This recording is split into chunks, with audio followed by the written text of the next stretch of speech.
네, 의대생들의 국가고시 재응시 문제와 관련한 논란이 계속되고 있습니다. 대한의사협회가 이 문제를 해결한다며 투쟁 방향을 정하기로 한 가운데 최대집 회장이 당 정청 합의 가능성을 시사했는데요. 더불어민주당 김민석 의원은 언론 플레이를 즉각 중단하라고 경고했습니다. 국회 보건복지위원장인 김민석 의원을 연결해서 이야기 나눠보도록 하겠습니다. 김 의원님 안녕하십니까? 네, 안녕하세요. 네. 자, 그동안 정부와 의료계, 정부의 의대 증원, 공공의대 설립, 처약 급여화, 비대면 진로 육성 이렇게 네 가지 정책 두고 갈등을 빚다가 극적으로 합의를 이루지 않았습니까? 특히 코로나19 상황이 호전된 이후에 의정협의체 가동하기로 했죠. 맞죠? 네네. 코로나19 상황이 호전되면 네. 의정협의체를 가동해서 충분하게 논의하고 그리고 그때 이제 입법을 한다. 그전에는 입법을 하지 않는다. 뭐 이런 네. 한 3단계 합의라고 할까요? 그것이 이제 코로나 상황에서 의사 이제 의료계 뭐 단체 행동 이런 네네. 것들이 이제 논의되는 상황에서 일단은 그것을 정리하는 과정에서 있었던 합의였죠. 네. 네. 네, 그런데 이제 이렇게 어떻게 보면 이제 집단 행동을 일단 보류하겠다는 게 하나의 큰 골자인데요. 근데 최근에 이제 이 국시 재응시 문제 때문에 이제 대한의협 쪽에서 뭐 이른바 비타협적 전국 투쟁 나서겠다 이런 입장을 밝혔습니다. 의원님 이 상황 어떻게 보십니까? 글쎄요, 그 3단계 합의 자체에 예. 국시를 선결 조건으로 한다 이런 거는 이제 없지 않습니까? 예. 그렇기 때문에 그걸 지금 사실상 선결 어떤 다른 조건을 얘기해서 그것이 안 되면 의정협의체를 거부하겠다라고 얘기하면 네. 그 합의 자체의 정신이랄까 이런 것이 애초부터 깨지는 거지 않습니까? 네.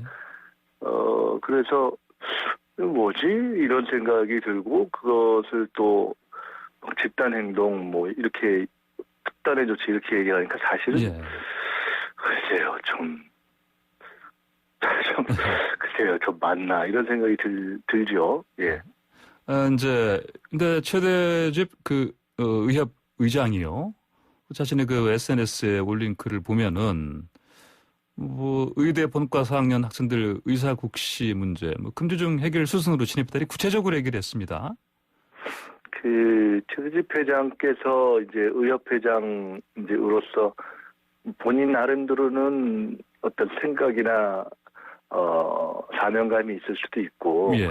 또 의료계 내에서 압박이 있을 수도 있고 그런 건 뭐 충분히 이해할 수 있습니다. 또 그래서 국시 문제를 뭔가 조금 이렇게 물꼬를 터야 된다는 생각을 또 본인이 할 수 있는 건 자연스러운 거 아니겠어요? 그러니까 뭐 그렇게 또 본인 노력도 할 수 있겠죠. 그러니까 그런 것은 다 있을 수 있으나 아까 말씀드린 것처럼 의정협의에 뭔가 전제 조건이 없으면 안 돼, 그러니까 진도를 못 나가겠다는 식으로 하는 것도 문제가 있고, 그러니까 사실은 그것도 공식적으로 얘기를 못 하는 거 아니겠어요? 그리고 그것이 마치 뭔가 진전이 있는 것처럼 당정청 합의라는 이런 표현을 써서 아주 그때 시기까지 얘기하는 것은 제가 지금 확인은 못했지만 그것이 시비가 되니까 그렇게 올렸던 SNS에 올렸던 글을 또 내렸다는 얘기를 제가 얼핏 들었는데 그야말로 그냥 내부용으로 이렇게 한 것인지 그래서 이제 사실 그렇게 없는 얘기를 갖고 하면 국민들은 얼마나 혼란이 되겠어요. 사실은 혼란스럽잖아요. 그래서 이거는 좀 문제가 심하다 생각돼서 어떻게 보면은 듣기에는 좀 야박하게 들렸을 수도 있지만 제가 이건 언론 플레이고 자작극적 성격이 강하기 때문에 이런 식으로는 절대 하면 안 된다라고 얘기를 한 거죠. 그러면 어떤 이 문제 관련해서 당정청 간에 어떤 조금이라도 의견을 좁히는 그런 상황은 없습니까? 최대집 회장, 저는 보건복지위원장을 맡은 것이 구사합의가 된 이후에 제가 맡았고, 그 구사합의의 당사자이기도 하고, 최대집 회장께서 또 의료계의 한 부분의 단체의 대표로서 이렇게 저렇게 일을 하고 있기 때문에 당이건 정이건 청와대건 뭐 아는 분도 많을 것이고 이렇게 저렇게 만날 수 있죠. 저한테도 제가 보건복지원 취임한 이후에 한번 오셨더라고요. 예. 근데 그때도 사실은 끝나고 나가서 그때 뭐 그런저런 얘기를 하시려고 해서 제가 오늘은 뭐 이런 얘기 할 자리가 아니라고 말씀을 드렸었더니 끝나고 나서 의대생 혹시 사과는 없다 이렇게 해서 막 한참 언론에 전화를 받았던 적이 있어요. 같이 그런 얘기를 나눴냐 합의를 했냐 그래서 저는 사실 좀 그때 황당했어요. 예. 전혀 나오지 않은 얘기를 그렇게 했는데 그럼에도 불구하고 본인 뭐 생각에 얼마든지 얘기할 수 있는 거지 이렇게 생각해서 그냥 넘어갔는데 마치 그런 것처럼 누구와 뭐 이런저런 얘기를 서로 나눌 수도 있고 자기 의사의견을 얘기할 수도 있고 뭐 개별 접촉도 있을 수 있고 덕담 성격의 얘기도 있을 수 있겠죠. 그러나 당정청 합의 또는 당정청의 어떤 의견을 확인했다. 이거는 그 초등학교 이상 수준이면 다 그 의미의 뜻을 구별할 수 있는 거지 않습니까? 이게 뭔가 합의된 내용으로 정리그래도 금주 중에 이제 다 정리가 끝나는구나. 이게 그 의협이 주장했던 대로 최대집 회장이 주장했던 대로 이게 의정협의회의 전제로서 이게 자락을 까는 걸로 끝나는구나. 이렇게 느껴질 수 누구나 그렇게 생각할 수밖에 없는 얘기를 한 것이고 그런 것은 없죠. 만약 그런 일이 있었다면 사실은 이런 일이 있었다고 누군가 얘기하고 나서지 않겠어요? 그리고 최대집 회장 자신도 사실은 이러이러해서 내가 이렇게 얘기했다고 얘기하지 않겠어요? 근데 제가 그 문제 지적을 하고 나서 최대집 회장의 반응 자체가 이건 뭐 깨자는 거냐 이런 식으로 얘기를 한다는 것 자체가 사실은 그러니까 본인이 스스로 그에 대해서 구체적으로 설명할 내용이 없다라는 것을 그냥 반증하는 거 아닌가 하는 생각이 드는데요. 네, 그러면 전혀 어떤 사실에 근거하지 않은 하나의 희망상을 담은 얘기다 이렇게 보시는 거네요. 김희성 님께서. 그건 뭐 꼭 제가 그렇게 본다기보다도 누가나 그렇게 볼 수밖에 없지 않겠어요. 그런데 이렇게 자꾸 최 회장이 이렇게 이런 발언을 이어나가고 있는 걸로 보십니까? 최 회장한테 여쭤봐야죠.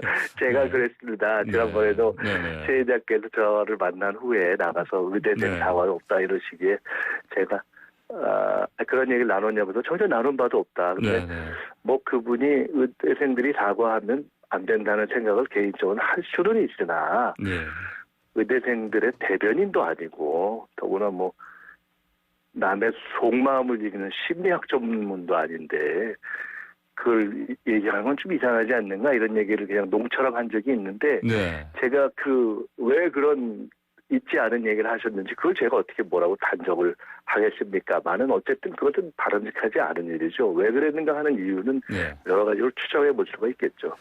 예, 지금 계속해서 이제 의료급 파업이 이제 이제 서로 도사랑 합의로 이제 지금 코로나19 이후에 아까 말씀드린 그 정부의 그 4가지 정책 관련해서 얘기를 나눠보자 이렇게 얘기를 해놓고도 이제 의대생들 국시 재영시 문제 계속 이제 논란이 되고 있습니다. 그런데 이제 여기에 대해서 어떻습니까? 이제 김인석 의원께서 뭐 개인의 입장이라든지 또는 보건복지위원장으로서 입장 이렇게 또 있습니까? 어떻습니까? 이 문제는 제가 개인 입장이라는 걸 말씀드릴 수 없는 것이 제가 국정감사 과정에서도 이야기를 했지만 이 문제는 국민만이 결정할 수가 있습니다. 사실은 보건복지부 장관도 결정할 수가 없어요. 왜냐하면 지금 각종 이렇게 어떤 우리가 얘기할 수 있는 근거들을 놓고 보면 국민이 의대생들은 다 어떻게 보면 자식벌일 수 있는데 상당수의 국민에게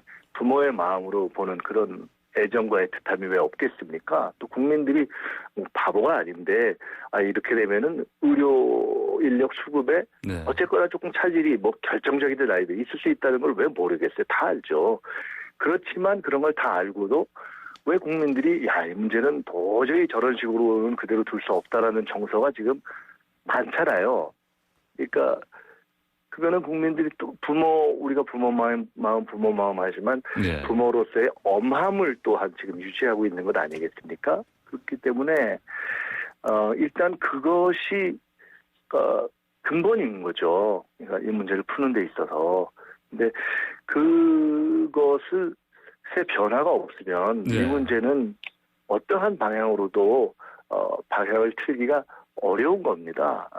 그런데 거기다 대놓고서 글쎄요. 마치 밥 사먹고 집 나가가지고 자식이 예를 들어 나 정하는 시간에 밥 안 차려놓으면은 내 얼굴 못 볼 줄 알아 뭐 이런 식으로 얘기를 하는 시기잖아요. 그러니까 이게 저 다시 이번에 조금 봐달라고 이렇게 부탁을 해야 할 판에 예.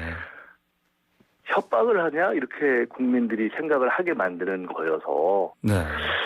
저는 이렇게 봅니다. 상황의 본질을 네. 이른바 의료계의 대표, 그러니까 최두지 회장 같은 경우는 대표적인 분이죠. 예. 그런 분들이 상황의 본질을 이해해야만 이 문제가 풀린다. 어찌 보면 실제로 의대생들은 조금 억울한 면이 있지 않겠어요? 이거 선배들이 자기들이 다 이렇게 해놓고서 우리는 괜히 그럼 차라리 이럴 거면 우리는 하지 말라고 하든가 예. 아니면 대신 사과를 하고 뭐 문제 풀리면 우리의 의사를 듣든가 아니면 네. 우리에게 뭔가 이렇게 설득을 하든가 그런 거 없이 그냥 하니까 일각에서는 저거 그냥 이른바 면피용이다라는 얘기까지도 심하게 하는 분들이 있는 것 아니겠습니까? 네. 그래서 저는 어떤 세부적인 세상 일이라는 게 다 마음이 풀려야 풀리는 건데 예. 이게 무슨 해법이라는 게 뭐가 있겠어요? 시험을 안 보겠다고 해서 넘어갔는데 예. 방법은 그걸 그냥 감수하고 내년으로 넘어가거나 아니면 어떻게든지 싹싹싹싹 어떻게 뭐 빌든 해결을 해가지고 또 보든가 두 가지밖에 없는 거 아니겠어요? 네. 근데 그게 무슨 복잡한 해법이 필요합니까? 근데 네. 그런 것을 다 떠나서 해법을 논하기 전에 국민의 마음이 네. 왕인데 네. 그거를 변화시킬 생각은 안 하고 네. 자꾸 뭐 이렇게 저렇게 이게 수로 되는 건 아니지 않습니까? 예. 네. 그러니까 최 대표장이 지금 저 본질 즉 국민의 결정, 국민을 설득하는 게 중요한 것인데 그러면 부탁해야 되는 것인데 설득해야 되는 것인데 그러지 않고 협박하고 자꾸 있다. 저렇게 이렇게 보고 계시는 협박을 넘어서 이번에는 예, 예. 무슨 없는 일 갖고 얘기하니까 없는 일 그게 가지고 도대체 얘기한다. 뭔가 이런 생각이 예. 드는 거죠. 예. 자, 다음으로요. 주제 좀 바꿔보겠습니다. 이제 더불어민주당이 이제 주말에 내년 4월에 서울 부산시장 보궐선거 공천 관련해서 당원 개정 여부 묻는 전 당원 투표 실시했습니다. 이게 이제 네. 뭐 야당 쪽에서는 뭐 비난을 거세게 하고 있는데 어떻습니까? 당원들 내부 분위기는 어떻게 보십니까 지금?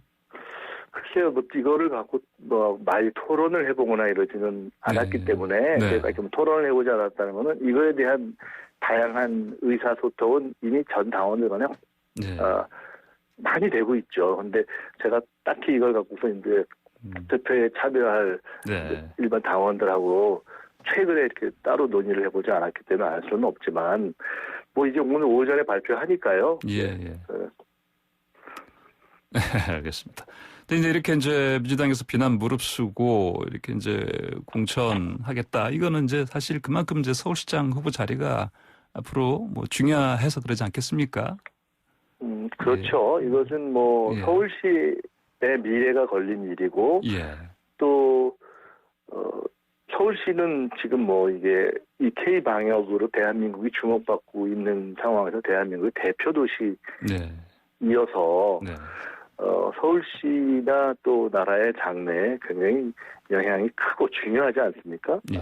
당연히 정당으로서는 또 정당의 입장으로서도 대선을 앞두고 중요한 선거고요. 그래서 그런 것에서 대표가 당원들의 여론이 사실은 뭐 이거는 이거를